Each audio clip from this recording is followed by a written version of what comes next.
change the world? Start off by making your bed. If you make your bed every morning, you will have accomplished the first task of the day. It will give you a small sense of pride, and it will encourage you to do another task, and another, and another. And by the end of the day, that one task completed will have turned into many tasks completed. Making your bed will also reinforce the fact that the little things in life matter. If you can't do the little things right, you'll never be able to do the big things right. And if by chance you have a miserable day, you will come home to a bed that is made, that you made. And a made bed gives you encouragement that tomorrow will be better. To pass SEAL training, there are a series of long swims that must be completed. One is the night swim. Before the swim, the instructors joyfully brief the students on all the species of sharks that inhabit the waters off San Clemente. They assure you, however, that no student has ever been eaten by a shark, at least not that they can remember. But you are also taught that if a shark begins to circle your position, stand your ground. Do not swim away. Do not act afraid. And if the shark, hungry for a midnight snack, darts towards you, then summons up all your strength and punch him in the snout, and he will turn and swim away. There are a lot of sharks in the world. If you hope to complete the swim, you will have to deal with them. So if you want to change the world, don't back down from the sharks. Over a few weeks of difficult training, my SEAL class, which started with 150 men, was down to just 42. There were now 6 boat crews of 7 men each. I was in the boat with the tall guys, but the best boat crew we had was made up of the little guys, the Munchkin crew, we called them. No one was over 5'5".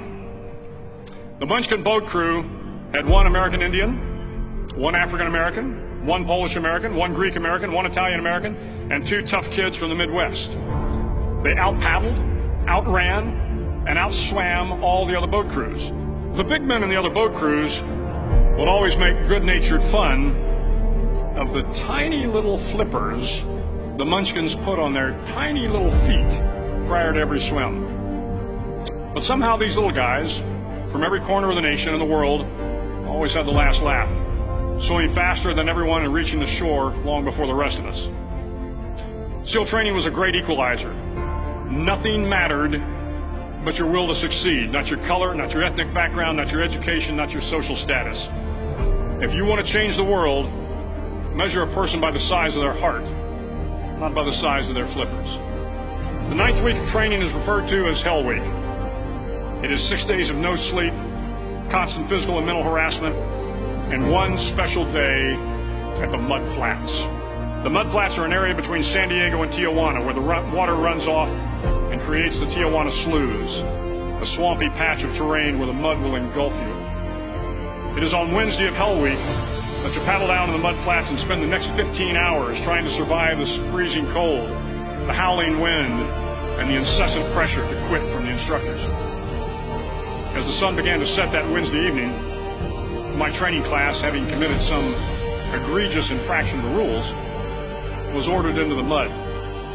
The mud consumed each man till there was nothing visible but our heads. The instructors told us we could leave the mud if only 5 men would quit.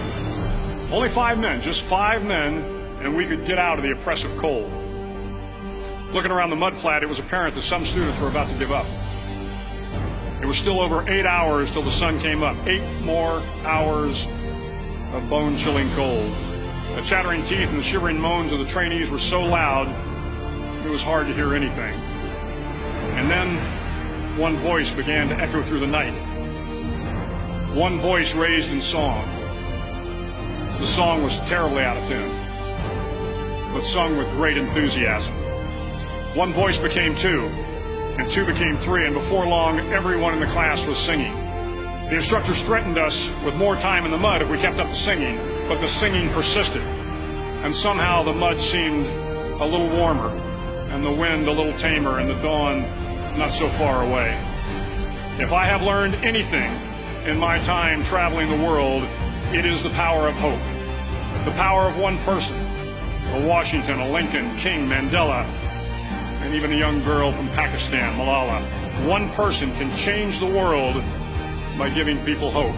So if you want to change the world, start each day with a task completed. Find someone to help you through life. Respect everyone. Know that life is not fair and that you will fail often. But if you take some risks, step up when the times are the toughest, face down the bullies, lift up the downtrodden, and never ever give up. If you do these things, the next generation and the generations that follow will live in a world far better than the one we have today. And what started here will indeed have changed the world for the better.